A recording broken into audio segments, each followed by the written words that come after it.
Welcome to Beyond the Blueprint, the podcast where we explore growth, resilience, and lessons that shape our journeys. I'm Barry, and I'm here with my brother Timoni. Together we dive into honest conversations about life, success, and everything in between. This is a space for relatable insights, practical advice, and stories that help you carve your own path. So let's look beyond the blueprint. Snap. Back again. We're back again. How's it going, man? I'm all good, bro. How's it going? All good. Can't complain. I'm trying to think of what to talk about. Well, for starters, how have things been? What's been going on in your life of late? Things have been all right. Can't complain.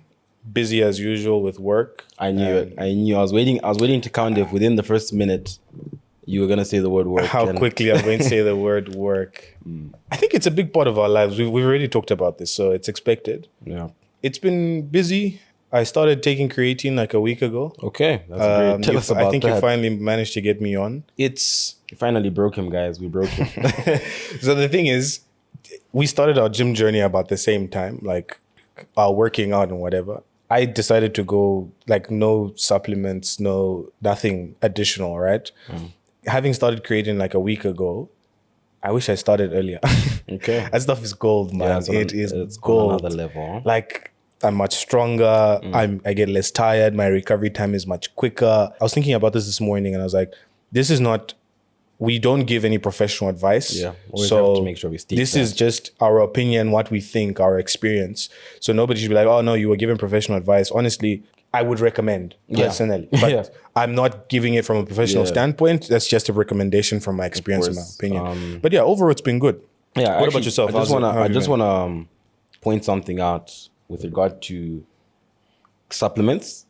So I had someone. This is a bit of a little side story. I know we're always going off track, but Yeah. I mean that's what keeps it interesting. Yeah. So a guy hits me up saying, "I've got a friend who wants to start taking protein powder, but I don't know anything about supplements because I'm a natty. I'm natural." Okay. That's what they're called. I didn't know. Yeah, and they call them natties, especially was me. in the States. That was me a week ago, yeah.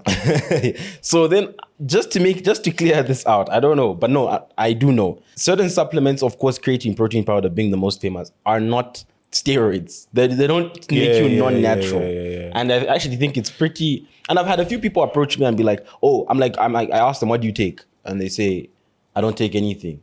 I'm natural. Creatine doesn't make you. It's not anabolic steroids. Yeah. It's not testosterone and that sort of thing. Yeah, because creatine is naturally occurring in your body. Exactly. And it's not even considered a performance enhancing drug. Exactly, because PED, even just like professional football players, professional sportsmen can Athletes take it. can It's take not considered creatine, doping. yeah. No. So, and I just wanted to point that out to defend myself and the Okay, gym community. Guys, protein powder creatine is not. It's not like a steroid. It's not performance enhancing as you said. It's not considered that. But anyway. Yeah, man. So my turn. Yeah. Things have How been have you good. been? How you doing? I've been good. It's okay to talk about work, by the way. Yeah, I'm trying not to talk about I know work. you don't want to say the Yeah, word but work, but work's it's been fine. great as per Yeah. usual. Okay, cool. Nah, man, I'm just grinding. Just at this point, I'm just in the motion. At least I think I found my footing, and it's just trying to finish off the year on a strong note. So that's been Yeah, good. it's almost the end of the year. Yeah.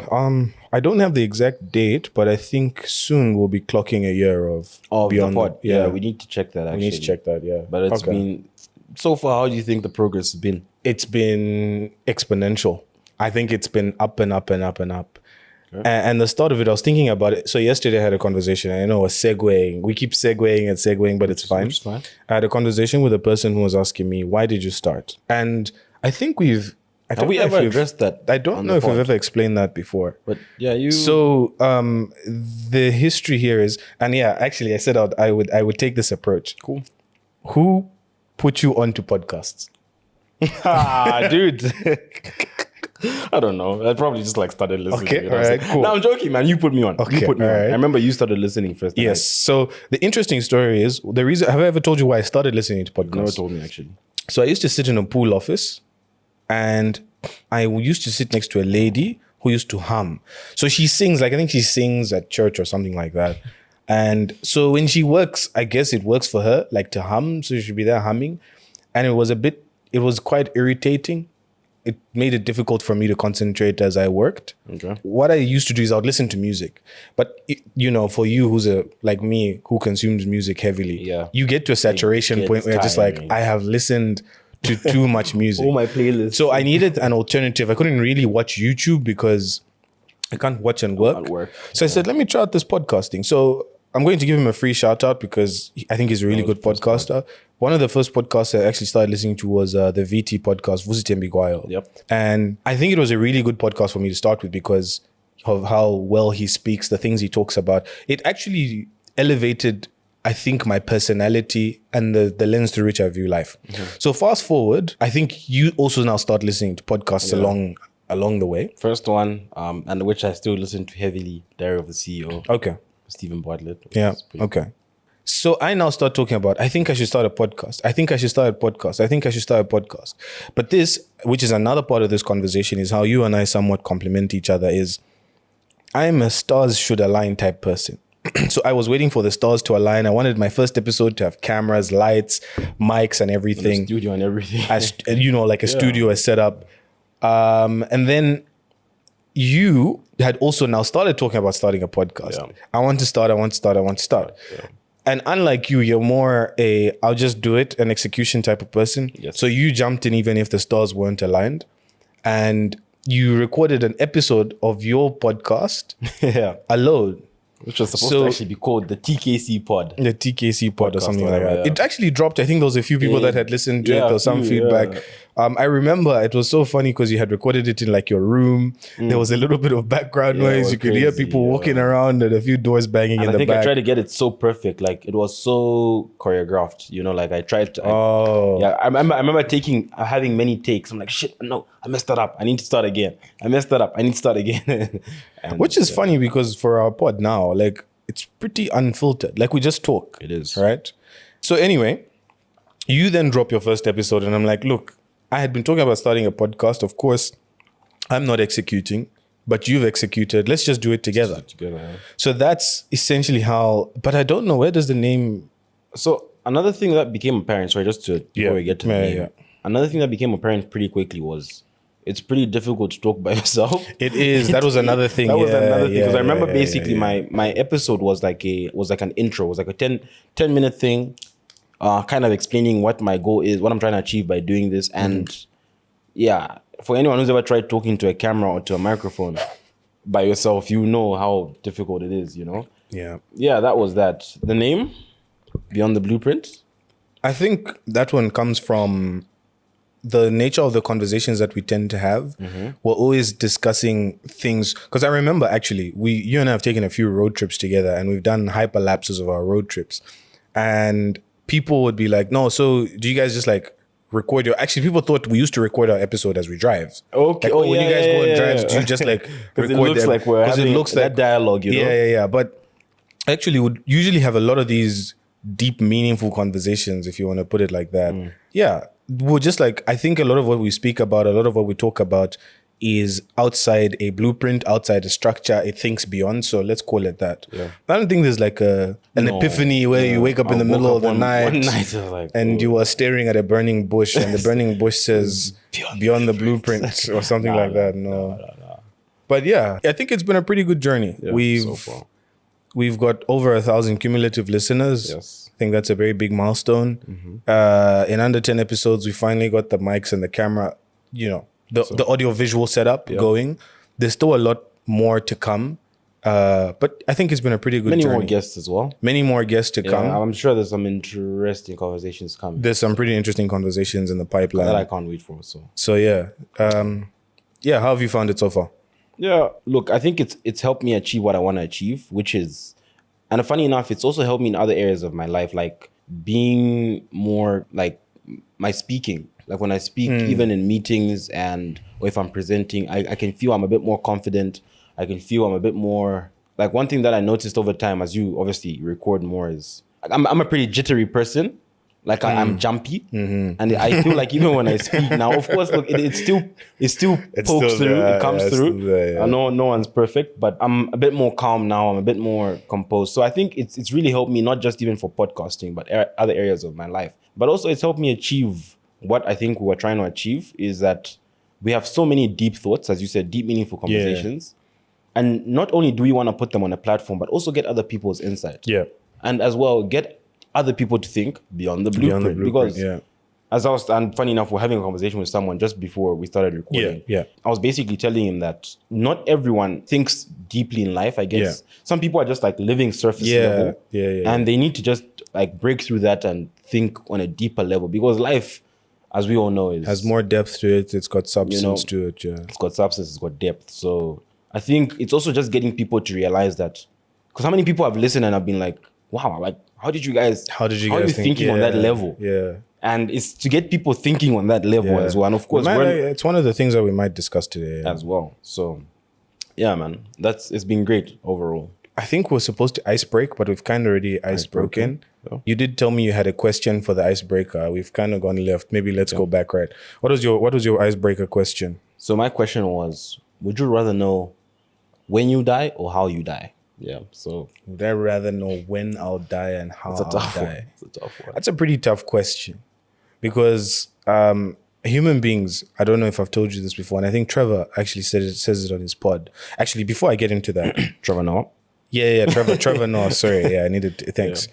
You and I recently had a conversation with a person who narrates a story to us about how he killed a person. Yep. So it was in self-defense, by the way, before you guys think that he's a murderer and whatever. But this is what happens in a nutshell for further context.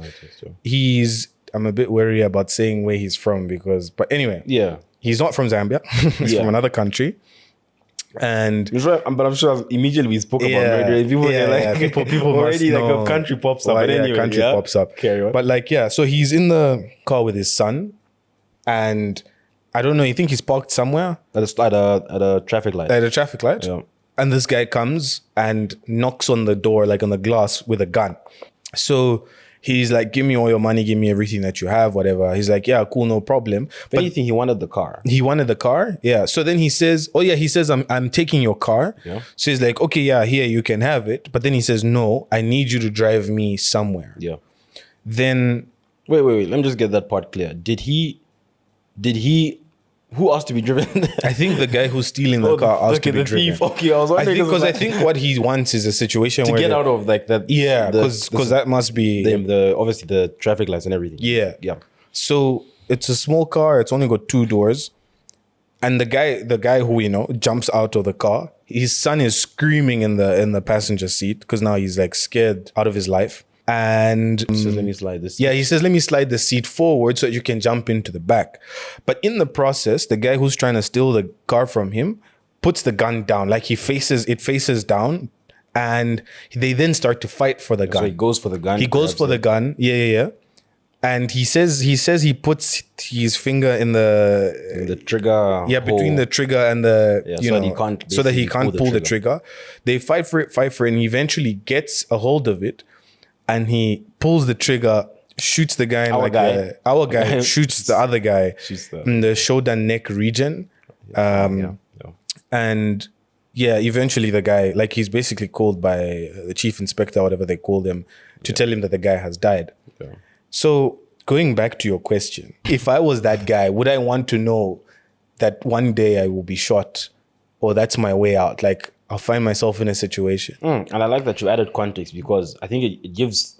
So obviously that's a pretty vivid story, especially when we heard it in the moment. So I'm sure you've tried visualizing it. Yeah. So now that we've given context, if I was actually that guy, I think for him it's a bit different, because it was a robbery, was trying to steal something. So if he knew how, he could have probably stopped it, but I also probably went, because if he knew that I'm planning on stealing, he may not have known that was the way. But in most other scenarios, for myself, I think I would rather know. Just give me a second. Just like don't say anything. No, let me say something while you're thinking about it. So Trevor, he says, and I don't know if there's an actual science to this. There might be. Human beings are designed in a way that they don't think they will ever die. You've told me this. Yes.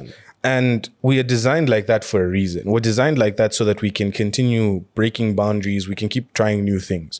Because if think about it, when someone dies, for a second, you actually accommodate the thought and the possibility of dying. But very quickly, And of course, that it depends on the proximity. So if like your mom dies because she's very close to you, reconciling the fact that she's died is probably going to take you much longer than a person who knew your mom because they worked together. Yeah. But the short of the long is what I'm trying to put across is you might know, you feel it inside like, oh no, crap, death. It's this real thing. And it's this thing that we can't reconcile because we don't know what's on the other side of it. But we very quickly go back to leading our lives because if we didn't believe that we were immortal beings, we wouldn't build cars, we wouldn't build, because then what's the point? Exactly. I will die anyway. So why should I do these things? Why should I get out of bed? You got a point, because Stephen Bartlett has spoken about something he calls deathbed thinking. And basically, you're right. Like your mindset would really be different even when you are on your deathbed, like normally, you know, even what your core values are, because in that context, he basically talks about the fact that for him, he uses it like it really lets you know what's important in life, because what you think about on your deathbed, you obviously think about, like if you were told by a doctor that you got 24 more hours to live, you'd do the things you love. You'd see your family. Yeah. You would probably like maybe, you know, just spend time, like if you're religious, you know, pray and whatever, you know, that sort of thing. Just to allude to your point that human beings don't like, it's like we're made to believe we're immortal. Yeah. No, I know. If you really think about it, like, and I do think deeply about it, I'm like, even what's like all this like job chasing and is it really, because at the end of the day we're gonna die, you know, you have those small moments, but as you say, we snap back into it and then just carry on with life. Because, you know, remember there was a time we had a conversation and you said, and I know this feels like a bit of a dark episode for some people that are listening. No, it'll brighten up. It will brighten up. Remember there was a time you were talking, so there's 4 of us as brothers, and you said one day there'll be one of us left. There'll be one of us. I said that. But you did say that. There'll be one of us that will be left and say, I had 3 brothers. And if life takes the natural, like if it takes a natural progression, I'm more likely to go out before you guys, and then you second, third, and last, right? Yeah. And the last essentially will be the one who then says, I had 3 brothers. But we don't know what will happen along the way, because God forbid we could make it into slightly older years, but have one of us maybe die in a car accident or die as a result of disease. And so... Which is crazy, because now that you say it, and I know it's sounding very dark, I'm in one of those, I'm in one of those moments where I'm thinking now. Like, I'm like...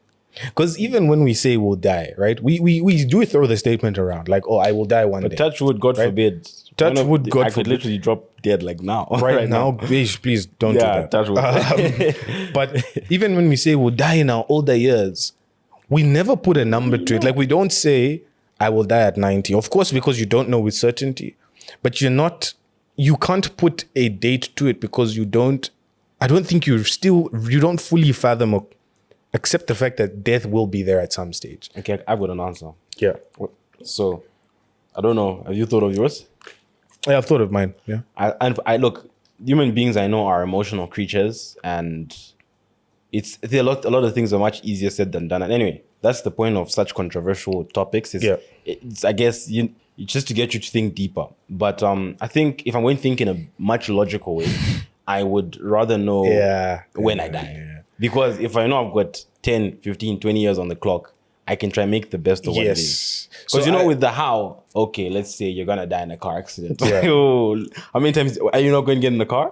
How many times you be in a car and just be like on age? Like, it messes that up. I would rather know when. But when also, like, knowing like it's coming, like, imagine on the day you're just like sitting, like, it's also, I think it's closer. It's crazy. I think the when wouldn't be like a date time at 12:51, 67 milliseconds you will die. I think it will be more arranged, like in this year you will die, or in this week or month. The sad thing is about this scenario, and which is what's tough, is you always be looking out for it. Like, as you said, if it's this year, from the 1st of Jan, you will be on edge. Yeah.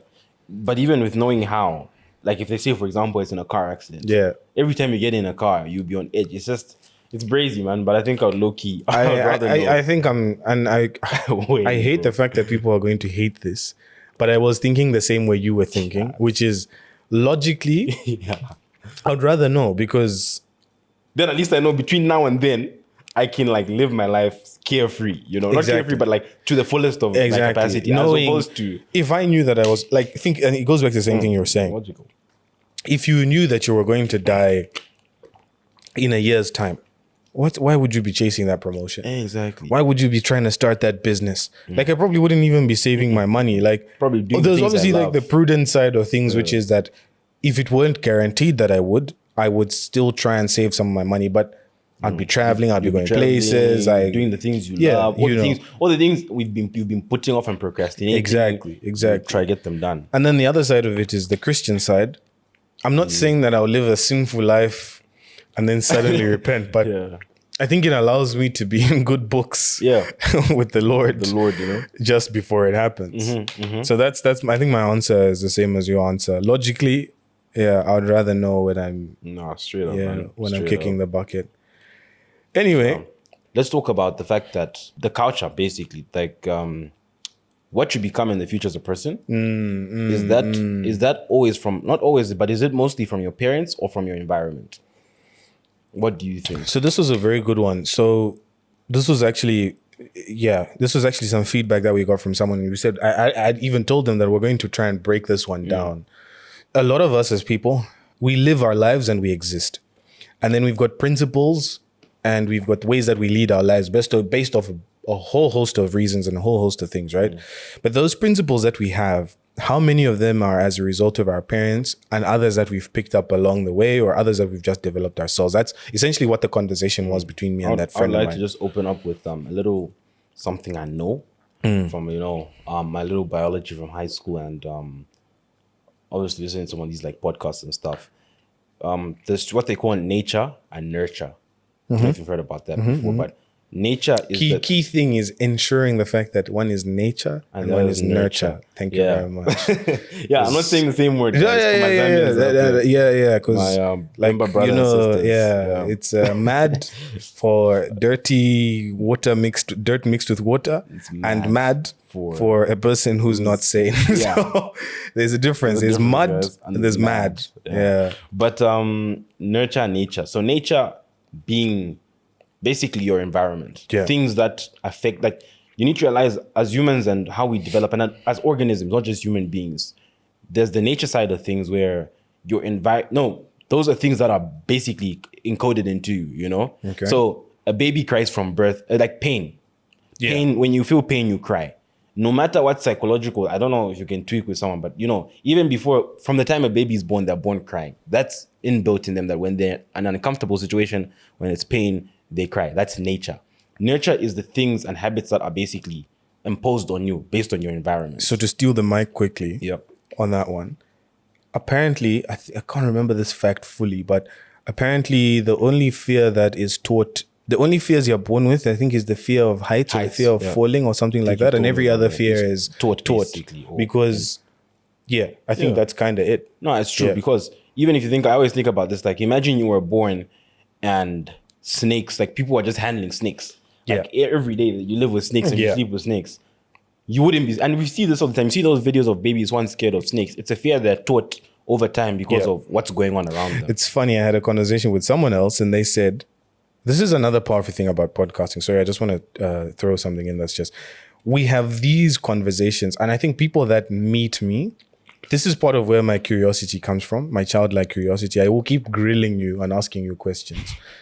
But then also, when we have conversations with you, we then sometimes take from your conversations and have, we come here, we have a discussion and we make reference to those conversations. So I had a conversation with a person who said, but in as much as you want to say that we're taught these fears, like fear of snakes as an example, we're not, we are taught survival. So that's maybe the glass half empty, the glass half full perspective. Because you may not necessarily be, like I always say this, right?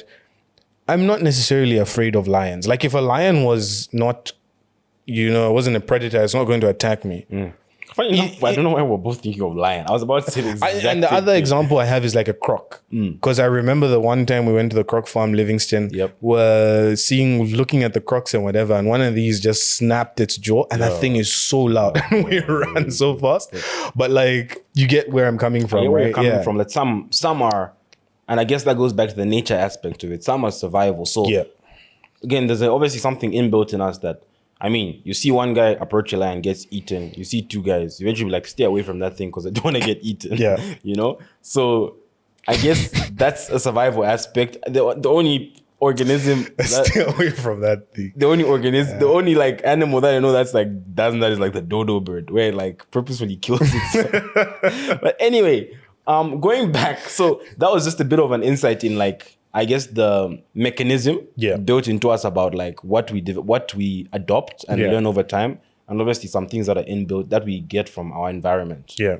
So I think it's pointing out the fact that number one, kids are most malleable. I think from, I can't remember what the age is, but let's just say 1 to about 8, I think. Can I also bring another thing up? Yeah. And again, going back to the science, I'm sure people now by now know that I'm into the science part of it. But people are most malleable from, obviously by malleable, I must say people know that we're talking about basically how flexible they are. Yeah, they can be bent and, molded. Yeah. From a younger age, obviously much more when they're much younger, like you said, 1 to 8. But also, did you know that? So we've got what we call a prefrontal cortex, which I think it sits in the front part of your brain. That's being prefrontal. What the prefrontal cortex is responsible for is that it's basically the hub for decision making, logical decision making. So you see a croc, you see a rabbit, you probably run away from the croc towards the rabbit because it's like that. It's like it's for quick decision making, and obviously even decisions we make over time. It's like where all the information comes in, and it's what like processes. It's the hub of decision making in the brain. Anyway, so the prefrontal cortex is only developed only fully developed when you reach the age of 25. And I like to make this joke with people who are like 23, 24, 22. I'm like, technically speaking, you're not even a fully developed decision-making human being. What that means basically is from the age of, obviously when you're born to 25, you still require, it would be beneficial to have some guidance because basically you're not at the optimum place for you to always make decisions. Of course, other factors come in like when you're stressed, emotional, but it just means that you're not at your best decision making. There's still some room for growth. There's still a little bit of malleability if that's a real if there's a real word. So but please go back to what you're saying about kids being more malleable.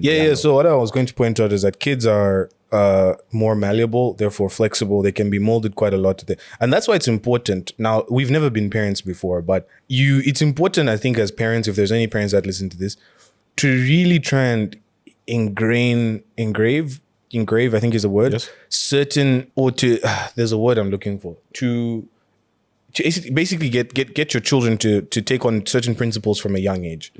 It's in the small things. The sweeping, the washing, the doing the chores, right? Because let me tell you why I've picked that in particular.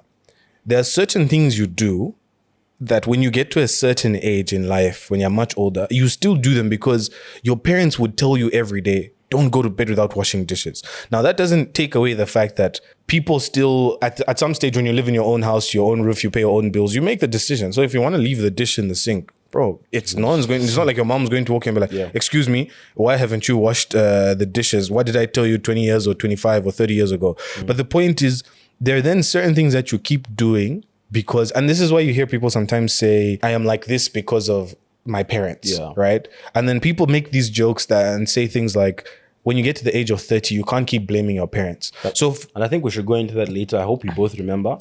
I think that's a good next topic to discuss in terms like the decisions people make in the older age. How much of it can they, I guess, keep, not blaming, but keep deferring responsibility to the past. But we'll get to that. So you might not necessarily have it. What I'm trying to paint here is you will have guidance principles instilled in you, some of which you carry forward, but then there'll be also character, I like to call them character developing experiences along the way. And those character developing experiences will be, recently had a conversation with a friend of mine.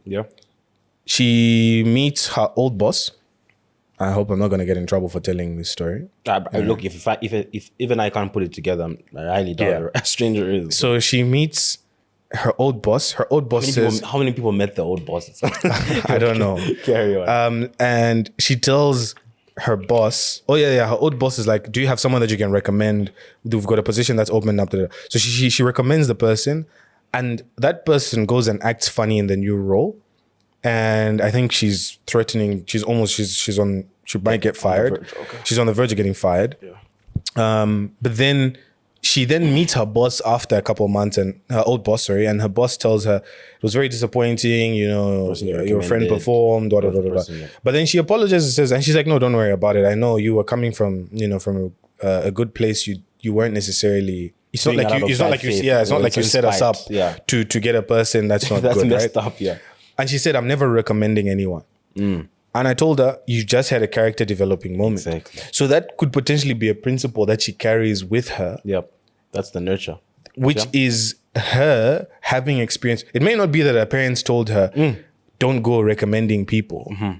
She has just learned from an experience. So I think it's a mix. It's a mix. And it's definitely a mix. That's what I wanted to point out once you were done. You used the word mix. I wanted to use it's a ratio. So I think as you grow older, as you said, I think you will keep using character development experience, as you said. Yeah. CDs. So over time, you experience these things, and they kind of, so when you're younger, it's kind of like it's like a 90 to 10. So 90 from what your parents tell you to do, 10 obviously of your own mindset or whatever. And as you grow older, that ratio starts to, it'll get to a point where the scale starts to tip towards your own experiences. Yeah. And it ends up differently for some people. Some people, by the time they're much older, it ends up maybe being 20% their parents, because there's always going to be some things that you can't let go. But 80 from obviously the experiences they've had. But then I think you also still get some people who might, even older, get a 50-50 split. And do you know what might cause that? Is it's a surface area conversation. The reason I say it's a surface area conversation is there's some people who've been kept in the house by their parents. They don't go anywhere. They don't do anything. So even when they get to the age of 30, they haven't amassed enough character developing experiences for them to really say, I have my own principles based off the experiences I've had. And I have these other principles based off the experiences I've been given by my parents. Yeah. So to your point, the scale might not tip as much for some people, and it might tip a bit more for others. And I think there's also a bias, especially, and I think it goes back to, and why I'm saying a bias is it goes back to what you're saying, that some people have basically they have their parents in their lives at a very close proximity for a much longer time than others, because even our parents are pretty involved in our lives right now. Yep. So if something happens in your life, how many times have you had your own perspective, but they come and change it? Yeah. That's the bias at play. Yeah. So there's many things, like we'll talk about work and personal things where you're like, I'm sure you were thinking one way, but then when you tell them and they advise, they've changed your mindset, and that's them still working. So the other side of it was, and very slight segue, is you and I have had this conversation. Let's say you want to buy a Fitbit. Yep. And you ask me, what do you think? Should I buy the Fitbit? That's pretty cool. Yeah. And I say, I think this is a bad purchase, honestly. I don't think you should spend your money on this right now. You will walk away, I think, a lot more disappointed than you would if you had asked a stranger on the street. Because the weight of my opinion, my advice, is more than the weight of a third party the validation that you seek from me will be greater than the validation that you seek from another person. Validation, for lack of a better term, right? That's just to emphasize your point about how much of an influence the people who are close to you, i.e. in this instance, like your parents. Because this is essentially why, again, we've never been married before, but you hear these stories about people that are married where they say, like for us guys who tend to be closer to our mothers, is when you marry, you need to... I've got a friend that tells me, so I thought you were going to say that a lot of the times you end up marrying, or you end up finding yourself attracted to women who are like your mother. Yes. I don't know if that's true. But I think there's an actual science to that. Yeah. But then the thing that I was going to say is you need to try and create a gap between you and your mother, because think about it like this. You and your spouse could have a small argument in the morning about, I don't know, throwing out the trash, or you said you would do this, but you didn't do that, whatever. And on your way to work, you call your mom and you're like, you won't believe it. She started blasting me about what. The thing is, in the evening, you and your wife will have a reconciliation conversation, happy days, kumbaya, and you even forget that it happened, right?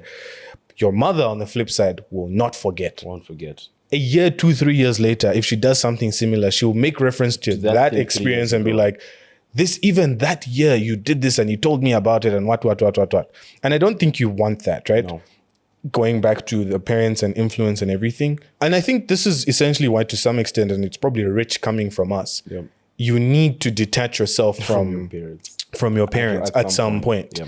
And that detachment comes with you need to stumble, you need to fall, you need It's to all about learn, you need to independence. dust yourself off and like stand up again. independence. Because then you will have the principles, which is, I should respect people wherever I go. That's what my parents told me, that I should respect people and stuff. But you will also then start to pick up certain things like, oh, when I meet this type of person, 9 times out of 10, this is their character and this is how they should be handled. Additionally, obviously, this life is a game of survival of the fittest. Yeah. You need to understand that, again, everyone's got their own bias based off their experiences, right? Just as your parents have bias towards their experiences. Yes. The amount of times, for example, my dad and I, because I've been watching YouTube and investment stuff, and I bring an investment on the table, and my dad's like, that won't work in Zambia, for example, as an example. That won't work. You're watching content from first world countries from the States, and then you want to apply the stuff. And that's a very practical example of, because of my life experience and what I'm exposed to, I have a different opinion as opposed to like my parent. Yeah. So it goes back to the same thing about detaching, because what ends up happening is, we're all molded by our experiences. Yeah. So we're a product of our experiences. Yeah. It goes back to independence. No, I can't say you're right, your parents are wrong, or your parents are right, you're wrong. But you're probably making decisions based off what you're exposed to in your current era. And as well, it goes back to, I like to use the word, I say, your mind as you get older gets locked. You spoke about the molding. The way I like to look at it is, think about a path, a bush path. As you walk through that path, as you keep walking through the path, eventually it becomes dusty. A tree can't just suddenly grow in the middle of the path, right? It would have to take you to stop walking that path, to start walking a different path, and allowing that old path to eventually, the trees will then and the grass will start to grow, and the path will cease to exist. That's essentially what happens in your brain as well. You've got like paths. The more you walk the paths, the more defined they become. Exactly. And the less you walk certain paths, the less defined they are, and the more opportunity you allow for that path to basically cease to exist. I'm sure we've all experienced it. How many times have you tried to change an older person's mind on something? Yeah. You just can't. And sorry to point this out. I think I don't think the thing is even just older. I think let's just say another person. Because I get it. I know why you've picked older. Even when I say another person, what I mean is you and I are a bit more modern, as an example, in the sense that we are, experiencing based on our exposure, based off our experiences. We could have even cousins or relatives who are the same age as us, who've grown in a more rural village setup. Yeah. And imagine trying to tell them that it is okay to hold your partner's hand in public, as an example. What? They will be like, oh my goodness. Let's see the clothes people be wearing these days. Exactly. And trying to explain to them that, this is how we live. This is how we normal. live. It's okay to expose your legs or your shorts, arms or whatever. Yeah. So, it goes back to the independence thing. So you need to understand that, especially they'll talk about the relationship between parents and children. Your parents sometimes still have values based on the time they lived in. Yes. They don't want to necessarily adapt to or change their mindset based on, and experiences. I think you always tell me this, and I like to tell people this, like, experience is the best teacher. It's like, even with a child, you can tell them, don't climb that tree. Don't climb that tree. The best way they'll learn is if they climb and they fall. I think that's why they say fear is a bad teacher, but I think that's the best way they'll learn. The thing is, it might not, and it's not always negative. The other side of it is, they will learn that when I climb the tree, I need to take these things into consideration. Yes. Because when you climb with a certain recklessness, you are at a higher risk of falling from the tree. But as you climb, you will realize, I need to make sure my foot is here. I don't step on the weak branches. These trees I can't climb. These trees I can climb. Yeah. So it's not always that when you fall down, it's like you will never climb the tree. No, it's just you can climb the tree, but you just climb it with a little bit more caution and tact. Yeah. So it just goes back to the fact that detaching independence, you're living in your own area, living in your own time. Your parents will still have values and rules based on the time they lived in. In most cases, I'm sure we've experienced. You're thinking like that because I'm sure we will, because they're old. I'm sure we've all had that thought. So I think it's just about. Of course, it's still, for me. This is my this is how I traverse the situation. I try to gather information from there, but I think it's also about making informed decisions from the information you gather for yourself. It just goes back to, as you said, like, as you get older, I think a bit more independence is always helpful. Yeah, because And that's why your parents are there earlier in your life. You don't see people in their 40s still consulting their parents over everything. It's because you kind of nurtured me. Yeah, you built a foundation for me to then start building my own structure. Yeah. So mine would be that it's a mix for sure, but that mix comprises of definitely principles that I might not never be able to get rid of because they're so deeply ingrained in who I am, engraved. But then there's also experiences that I've picked up based off my own experiences, places I've been, things I've done. I think a very good one to use as a gap is your parents will never teach you about relationships, especially like dating and what. Your parents won't teach you then be like, very few people anyway. People's families and dynamics are different. But like your parents will never really teach you, okay, so as a guy, this is how you talk to a girl. Yeah. You tell her these things, you make her feel nice, whatever. Like they will show you in the way that they, as parents, interact between the two of them that, oh, as a man, you need to be a man, you need to be romantic, whatever. But they won't tell you. How you chat her up. You know, now that you're walking, when you see her smiling, hold her hand, whatever. And that's a good example of your parents will give you principles, respect people, talk to people nicely, but they won't tell you about this is how you pick up a red flag or a toxic person. So it will always be a mix. My advice would be, as you live life, put yourself in as many situations. And I know it sounds very cliche. Like this is one of those motivational, it's giving me motivational speaker. But I like that the more you F around, the more you find out that because it's the truth. It's true, right? If you had like, and I hate to use this example, if you had like, imagine a wall with 10 holes, right? And they say, you don't know what's on the other side of the hole. You stick your hand in, you find out. You could stick your hand in and you pull it out and there's no hand after. And well, you effed around and you found out. But at the same time, you could put your hand into one hole and, you know, walk out, like pull it out with a stash of $10,000. The point is the person who's put their hand into multiple of those holes is better informed. It's better placed to tell you what's behind the holes than the person who's only actually put their hand in one hole. So I think that's mine, right? It's your mindset. Yeah. No, it is. I think it makes sense, mate. And then you talked about decision making and how many of those decisions we can blame or our parents' guidance. This is my take on that. I'm one person who I think is big on accountability and taking responsibility. That's me personally. I don't really like to defer and say, the reason for this is this, the reason for that is that. And I think, bringing back the football example that we like to use, a lot of the time in football, there's those guys you play football with who always blame the pass, the ground, the ball, the wind, what. Like it's never you just making a mistake. You've just made a mistake. You know, your pass wasn't good, your thought process wasn't good, or it just didn't work out. And it's a similar thing for me. Now there are things that we can quote unquote blame on people that were raising us. And I'm trying to think of an example. Do you have one? I don't have one. Off the top of my head, things we can blame. And you see, okay, while you think, I think this now brings us into my thought process on just the fact actually that you make, like the fact that we're even struggling to find one is why I think I take a bit more of a harsh approach. But I think, okay, I can't say everything, and I'm sure I will think of some. But like a large majority of the decisions, the way you end up in life is based off you. You know, because you do hear people say like, you fortunately, okay, of course, other factors involved, but you guys went to, maybe I'll give an example, private schools is why you're like that. As our parents took us to government schools or are you the type where your parents even used to sit with you and give you advice? But you're informed now.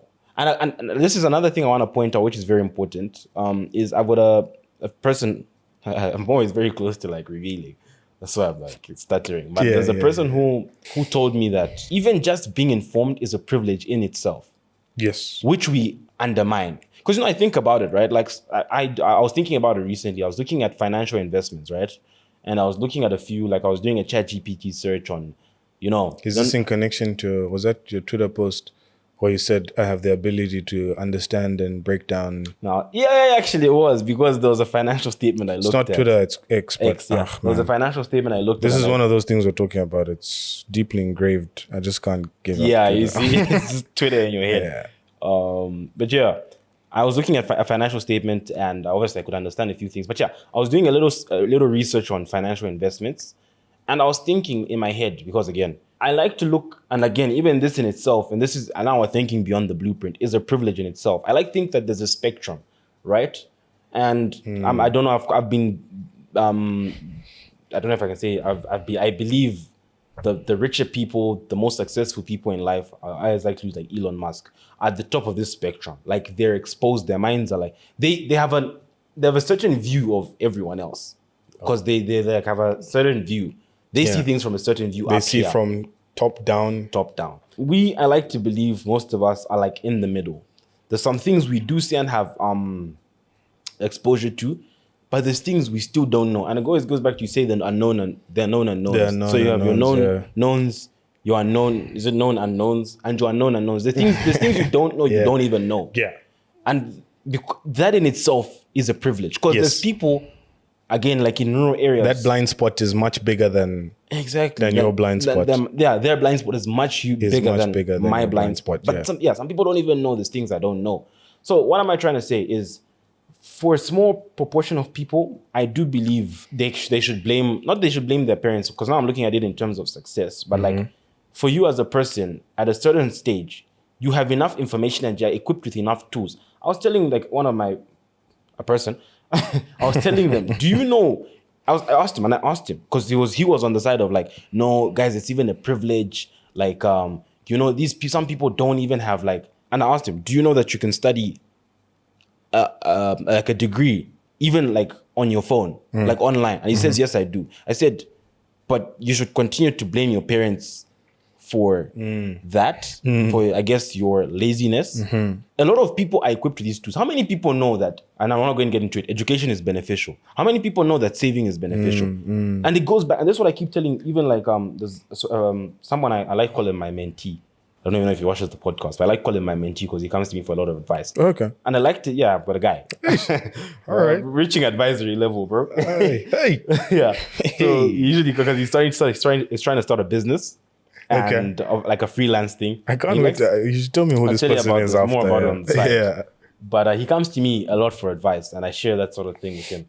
And I like to tell him, it's not that people don't know what to do; they just don't want to do it. A lot of the time, yeah. I told him about that time we had that conversation, before I hand over to you, where you had a certain friend come to you and ask you like, bro, what really is the secret to saving? Like, give me the in-depth, like, what is the secret? What's the what trick? Are you people hiding? What are the tactics? And what I was telling my mate, and I think where we landed as well, is like, look, a large proportion of, for example, use saving as an example, is, for as long as your expenditure is less than your income, you will save. Expenditure, yes. For as long as your expenditure is more than your income, you'll be in a deficit, and obviously we know what the repercussions are. There's no science to it. It's as simple as that, yeah. But people want to complicate it with no financial investments or return on investment. No, I have black tax. I have certain responsibilities. Guys. I think let me stick. Mine goes back to just owning and take. Like I don't think we should keep blaming, or people should blame their parents, even in their 30s, 40s, 20s even. Yeah. But again, it's also, bro. The fact, and the thing is, I'm trying to, now that that's why I keep saying, of course, there's privilege. And I think I like the fact that always points out, to even know and be placed where we are is a privilege in itself. But saving, I'll keep talking about that. But there's some basic principles, yes, like you've said, that I think, like, how many people know that just denying yourself of things generally leads to a better life? You can't tell me people don't know that. It's delayed gratification. We keep talking about it. And it's, it's a bit like even when you're in high school. Of course, might not apply to everybody. Yep. But when you're in high school, you will be sent with tuck. Here are your sweets. Here is your cereal. Here's your what. You can eat all of that in the first week. Yep. And then struggle through the term. But you can also take the approach of, I will eat a sweet a day. Yes, what is the preferable thing? To have a sweet every day. Exactly. But life doesn't always work like that. Sometimes life only gives you an opportunity to have a sweet a week. Yep. And you then need to tell yourself that I can have a sweet a week. Once I have it, I enjoy it to the fullest. I will then deny myself until another week elapses. It's the same thing with money. It's the same thing with many things like studying, even with studying. Yeah, even with studying. Again, I'm not saying I'm the smartest person around or like my educational journey has been special. I've achieved all of these things. But look, think about it. You've got an exam, you've got a content, you study, unless otherwise, you should pass. Yeah, We can't take you don't study, the chances are extremely low. that you will pass. So then someone goes through the educational system, they fail basically. They obviously don't end up in the best place in life, and then they want to blame their upbringing. But like, no, I was forced into education and that's not what I wanted. Well, okay, fine. Maybe that's not what you wanted. Here's a business. A business requires you to be disciplined. That being, even when you make a profit, you can't just say, oh, the money has now come in, party after party. No, it doesn't work like that. work It's, like that. I have got money, I will reinvest that money. And I think going back to nature and nurture, I may be wrong, and I'm not wrong, but I may not have reference to. Sorry, I know I'm sounding a bit confident. Yeah, I may not have reference to exact biological mechanisms, but I think it's inbuilt within us that controlling resources, and like even when you look at like apes, and there's resource control. If you finish that thought, I might have an example there's for you. controlling of resources. Goes back to the same thing you're talking about. Like we keep using money. Let me give you an example. People sometimes ask, why do people lose muscle when they stop working out? But that's because your body's primary function is to keep your heart and it's got core organs that it needs to keep running. Believe it or not, it actually takes a lot of energy for your body to maintain muscle. So when you're not using the muscle, that being when you stop going to the gym or you're not doing whatever activity it is that requires you to do that, it reallocates those resources to keeping your heart running and to keeping your brain running, to keeping your blood pumping. tiered approach. So what it does is it focuses on that, right? Which is the right thing to do. I like to tell people the body wants comfort. That's a resource. That's like a example of a resource allocation you thing. see, it's like a tiered approach. So again, going back to the initial topic of how much of it should be attributed to, I guess, your parents or upbringing, like decision making. Yeah. I think there's some things you can quote unquote blame them for, if that's what you'd like, if that's the word you like to use, like the school that they send you to, like the food that they feed you, or the types of conversations they have with you. Maybe you can blame them for those things, because the reason I'm saying that is the blame isn't really the word, because you can't tell your parent like, I blame you for not having sent me to Oxford or Harvard. Because if they can't afford Oxford or Harvard, they can't, right? But if you want to blame them for something like that because you were incapable of earning an income to send yourself to Oxford or Harvard, maybe. But if you want to blame them for things like, the reason I don't work out and working out is not a lifestyle, is not a part of my lifestyle, is because of you. You didn't teach me how to start working out at five when I was 5 years old. Honestly, that's not a conversation. Let me give you like my conclusion to this. Yeah. I think for some people, yes.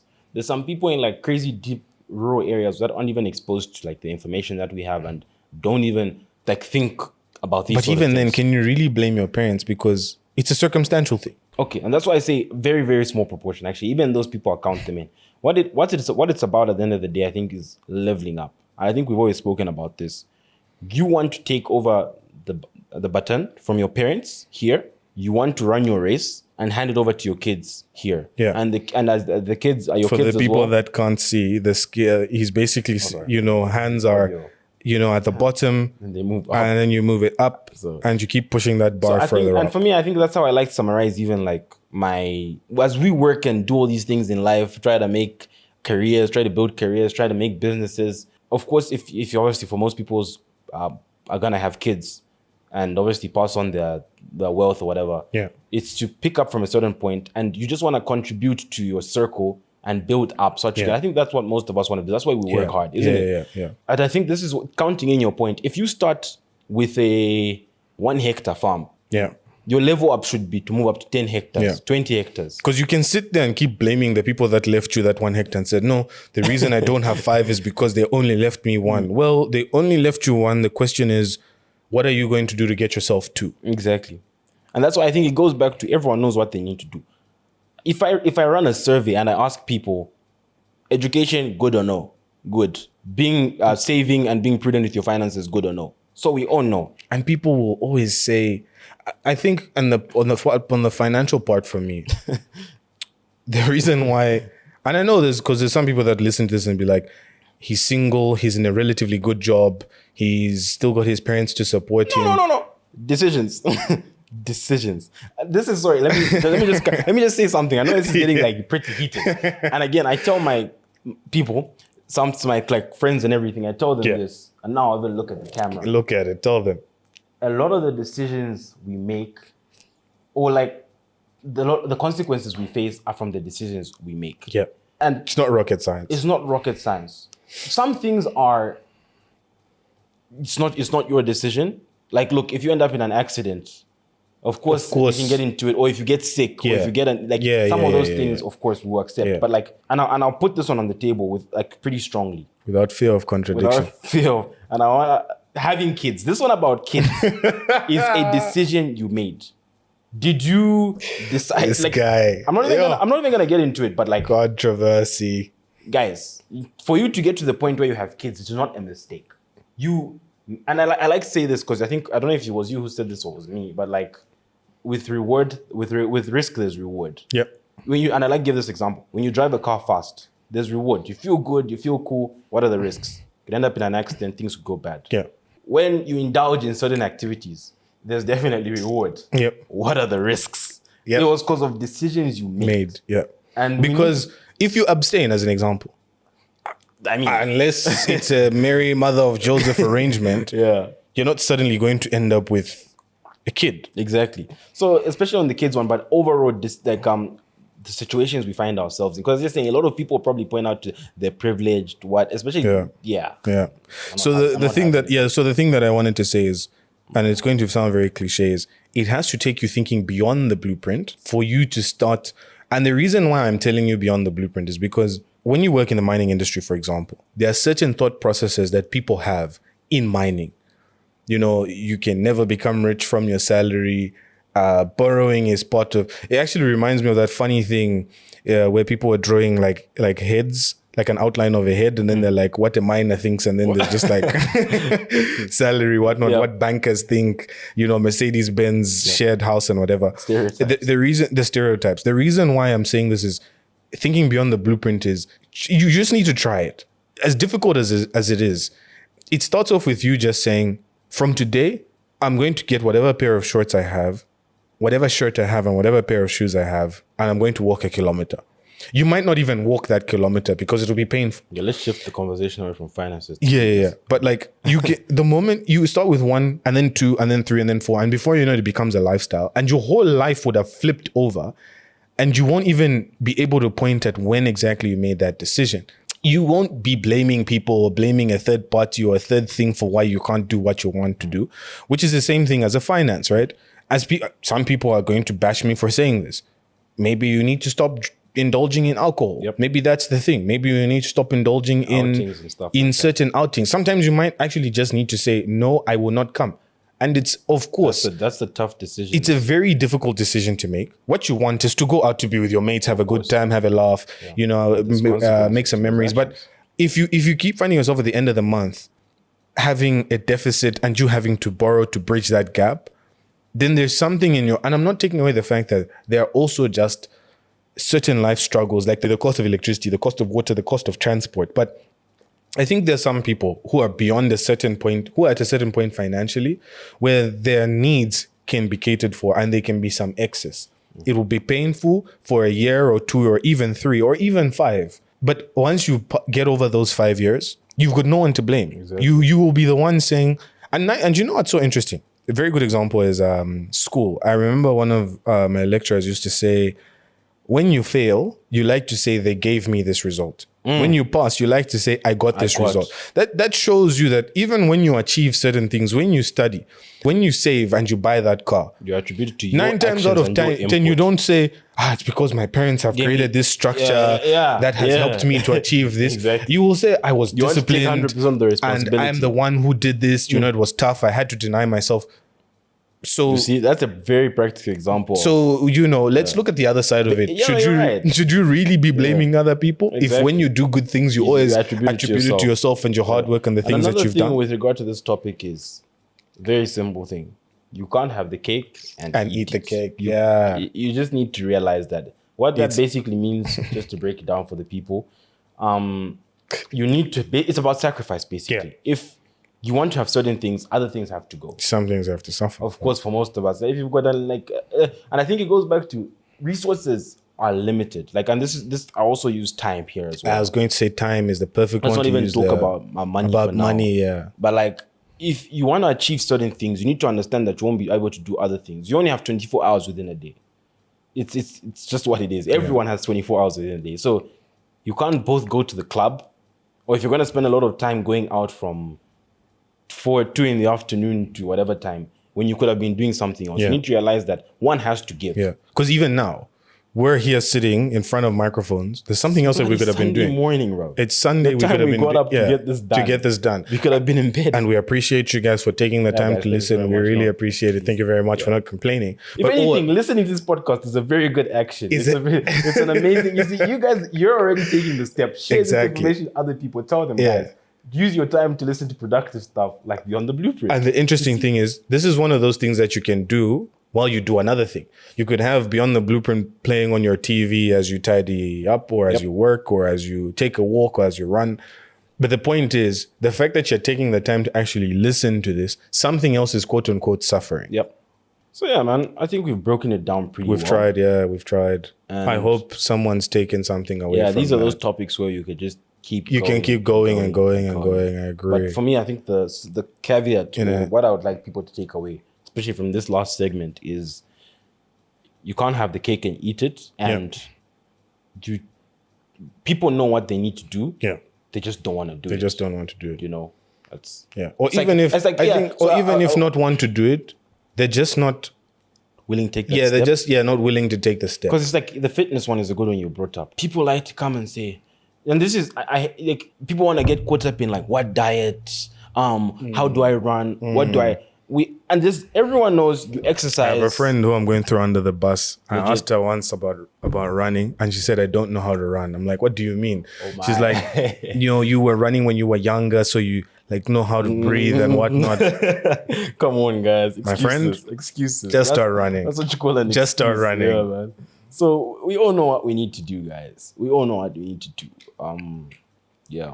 And I think that's how I approach life now. Like, and I would like to bring another thing up. I listened to a little segment of a certain podcast. It was like actually behind the scenes of the podcast. And the guy was talking about procrastination. And I know this could be a topic for a whole other day, but I just want to point this little part out, on which I found pretty insightful, and it got me thinking beyond the blueprint. Basically, he says that the question was basically, how many things have you said no to? And where the angle he was approaching it from is, how many things that you really wanted to do? I'll talk about like going out. Imagine someone invites you to go out. Like, let's go out tonight. How many times do you actually say no to something? And this is not like the things that like, oh, let's go for a meeting, things you didn't want to do. It's like the things that you really wanted to do. Like for me, football. How many times do I say no to like football or gym, for example, to get something done that I need to get done? And why I say it's pretty cool is I've never really, it's because the guy says basically you can look back at like your day or your week and ask yourself, how many things did I say no to? And you can use that as a measure as to how focused you are. That's on a the very thing. good one. I think I've never really thought about I'll how start doing saying no to certain things could be used as a measure as to whether you're really focusing on the important things. So I just want to ask people, like, think back for high level people. Again, I always talk about Elon Musk.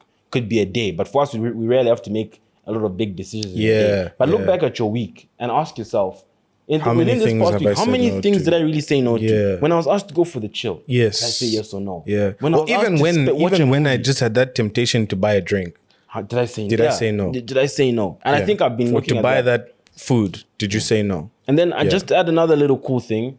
I'm sure most of us have heard of the book, The Psychology of Money. Forgotten the author's name, but he was, again, I watched the podcast, and he says, like, I think the lady who was the host asked him, what is it really like, and I used to have and I've been trying to get out of this mindset. So for people on the pod who are listening, I've kind of been trying to improve my my saving. I guess it's always it's an upcoming topic in our house, because again, in our house we share ideas and we want everyone to improve in the aspects that they like in. Yeah. And one of them for me is I could probably improve on my savings. So when I watched that podcast, and the lady asks him like, what is it? Why would people really save? Because sometimes I used to have this mindset, which I'm trying to get out of, is why not just buy it now if I'm going to buy it regardless? Why not just buy that these pair of shoes now. Because a lot of people say save and buy. I'm like, if I've got the money now, what's the point in saving? Because I'm going to buy the shoes regardless. And I've made that decision for a lot of things.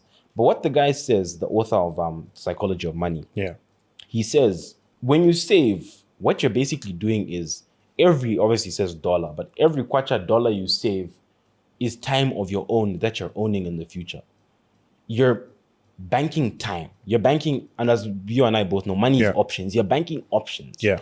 And that's why it's always beneficial to defer that, because obviously the opposite of which is spending or borrowing is you're selling your time. Yeah. And I'm pretty sure a lot of us would want to own a very easy example is if you save money now and deny yourself of certain things, you could do one of two things. You could either jump on the bus and drive to Lusaka. It would take you, as an example, if you're driving from Solwezi to Lusaka, it would take you the whole day. It would literally take you the whole day. It'd start off at 4, you'd probably arrive at 5 or 6 in the evening.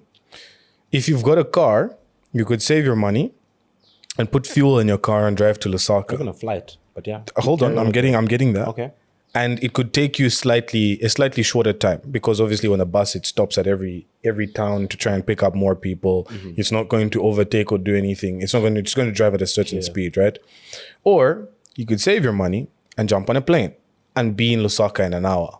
I think that's essentially that's a very good options and time. So that's what money does. That's what money does. Your options will be bus, car, or you know, flying. But if you're just looking at the money you have now, option may only be bus, you know? And I think just to add a little something in there, if there's anyone who has this mindset, like for me, I have a lot of people who say same thing I was telling you, and I think I'm taking us back a bit, is you're young, you've got a relatively good job, your parents are still there, that's why you've got all of this money. For starters, I don't even have all of this money, because they just assume that I have all of this money. But there's a lot of denial, and there's a lot of, because I think about it sometimes. Like I see my mates posting, look, our lives are different. I'm not taking anything away from them. I see them at summer now, you know, they're posting, they've gone pool parties and they're chilling and whatever, you know, drinks at the table. And I'm working on a Saturday. You know, Saturday morning, I'm in the office. I don't even need to be there, but it's part of my strategy maybe to keep me away from spending money. I would also, over the weekend, 9 times out of 10, I've got the money to jump into my car, drive to the Copper Belt, link up with a couple mates, you know, have a good night out and drive back on the Sunday. But how many of those weekends do I deny myself of doing that in my life that allows me to then later on have a little bit more money to do certain things? So I just want to get it out of people's minds that just because people have certain structures around them, don't assume that there's no work that they're putting in to make. There's no sacrifice. There's no sacrifice that they're making to have certain things, right? And so to add on to your point, which is also to help with my mindset shift with the whole thing about saving as opposed to spending now is, you know, you see people with nice things. Okay, basically adding on to your point is that. Because, Apple Watch. I've been talking about how much I really want to buy an Apple Watch. But I'm holding myself. It's not that I don't have the money. The money to buy an Apple Watch is there. And I'm not saying this as a flex or like whatever. Anyway, I don't even think it's a flex. I'm pretty sure the people that listen to this have way more money than I do. But it's that denial. It's going to be 2, 3, 4 months because I've been living without an Apple Watch. I can find justifications for it. But then later on, when I do that other bigger thing that I've been trying to do, and the difference between me doing that big thing and not doing it is the price of the Apple Watch. And you just brought up you used a very interesting word, justification. I remember, again, one of the times we had these conversations in and around my savings. I think I like saying, I work hard. Like I like takeout, especially. I'll use takeout as an example. And I like say, I work hard, so I should treat myself. There's no way I work 12 hours a day, up 4:30 every morning. And people do that a lot. So why not spoil myself? People do that a lot. And I remember, actually, it was you who said these words. You said, but you know, you can't say that because everyone works hard. You can't, but it goes back to the point about sometimes we come up with these petty justifications. Yes. And we're very good at comforting ourselves as people. And that's exactly what I would do. Trust me, I believed it to the core. Like, I'm working hard. I should just, why not? Why not just treat myself here, there. But if you want to achieve bigger goals and greater things, it takes just going that extra step. Like, you're working hard. Congrats. Everyone's probably working hard. But if you want to get those things, go that extra step. And what I wanted to say before is sometimes you see nice things or people have these nice things and have achieved certain things. And you think like someone buys a car. You don't know when they started putting money aside for that car. Like many of us are I think what I wanted to say is many of us are very bad at seeing the sacrifice. We don't see the sacrifice. We don't see, I actually never really see that person out on a weekend. I don't. Thank you very much. That's yes. We only notice when they go on that trip one time or when they buy that car. Yes. And then you're like, but you never, how come you didn't notice when I never used to go? Yes. Well, we're not good at seeing the sacrifices. Yes, that's a very good example that you're given. Yeah. And the reason why I'm saying that is it's very close to home for me. People are like, no, but we never see you out. You're always working over the weekend. And when something pops up, there'll be the exact same people who come back and say, you're always traveling. You're always money, moving back and forth. Where do you get the money? But you don't know that there's, I don't go out every weekend and spend my money, right? I keep that money and then I spend it maybe over, like during the course of a week, over a trip that I take. We're not good at seeing the sacrifice of other people. That is very what true. They're forgoing. That is very true. That is very true. Things, but anyway, yeah, dude. I hope someone has taken something to think about beyond the blueprint in that space. Your decisions are what lead to consequences. For me, that's the takeaway. For those that can't see, Jaboni is looking at the camera and looking at the camera, pointing at the people that are listening. It's not four-finger point, which is soft. Yeah, it's one finger point, which is it's like you, man. Yeah. So that's gonna be the heading of this podcast is your decisions or your consequences, something like that. Sorry, so I know we're about to close, but I think it's episode 8 or something like that. People say that the title of the pod and the things that we talk about are not necessarily aligned, or they were hoping that we would talk about the thing a little bit more. I think we sort of touch on it, but we don't actually speak about it as much. So yeah, for this one, we're going to try and make sure that the title matches. But who knows? We kind of maybe just played on people's psychology. It was all clickbait. We wanted you guys to click because you thought we'd talk about that, and then we didn't talk about the thing. But yeah, for those that it's sort of an administrative error, guys. Genuinely, that we're not trying to deceive anyone. Yeah, we're not trying to deceive anyone. I think it was just the process in just a little bit of a lapse. But that's how you learn, isn't it? That is how you learn. Thinking and performing beyond the blueprint. Yeah, the more you F around, the more you find out. The more you F around, the more you find out. Yeah. I think we might have had one more thought, but we can save it for the next time. Yeah. Do you have any closing statements? Anything that you want to? No, not really. I think I've said my piece. I think you've really laid it down my today. Points across pretty strong. You've really laid it down today. Yeah, I don't have anything else. Just the usual. Thank you very much for listening to us. We will continue saying this, so please bear with us. This is one of the principles that we were taught by our parents, that you should be thankful. So we won't give up on that, and you should. So yeah, thank you very much for listening to us, taking the time to watch. Now that we've also got audio visual, we've got the visual part of it, and please keep spreading the word. Give the pod to someone else. Pay it forward, I think is the right way to say it. Pay it forward. Have someone else listen. Get a new idea. And also continue giving us feedback. Because I think you notice that sometimes we say we had a conversation with someone based off the feedback that they gave us, and it filters through into the conversations that we're having. So you guys are also contributing in the sense that you're providing us ideas and talking points for the podcast. And giving us obviously different POVs, different aspects to talk about it from. Because again, as we always speak about is we have probably pretty similar experiences in life. Yeah. Sometimes when you chip in and tell us, we can look at it and attack it from another POV, it's beyond our blueprint. Exactly. So yeah, I don't have anything else. I think that should be it. That's about it, man. All right, cool. Thank you very much. Thank you, guys. See you guys in the next one. As we like to say, think beyond the blueprint. All right, sharp, man. Cheers.